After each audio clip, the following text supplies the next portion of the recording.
Hello मंडळी, ऐका ना. आज ना हा नारळ फोडायची वेळ माझ्यावर आली. त्याचं काय झालं त्या अगोदर मी सकाळपासून काय केलं ते सांगते.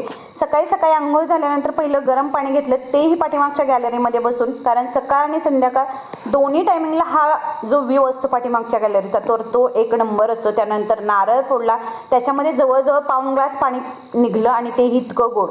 मीही पिले आणि पोरांनाही दिले. त्यानंतर सांबर टाकण्यासाठी मी डाळ शिजत घातली. त्याच्यामध्ये ज्या काही भाज्या म्हणजे शेवग्याची शेंग वगैरे असेल तर ते टाकलं, कांदा टोमॅटो टाकला, हळद मीठ टाकलं आणि सांबार मसाला टाकला आणि डाळ शिजवून घेतली. काय झालं, नारळ फोडण्यासाठी आज घरीच कोणीच नव्हतं, त्यामुळे नारळ मला फोडावा लागला. त्यानंतर हे जे इडलीचं बॅटर होतं ना, तर ते एकदम छान असं फर्मेंट झालं होतं, म्हणजे जवळजवळ भांड्यातून वर उतू आलं होतं.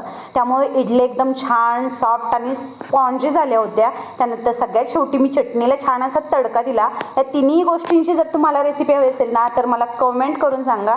आणि अशा छान स्पॉन्जी इडल्या आज खाल्ल्या.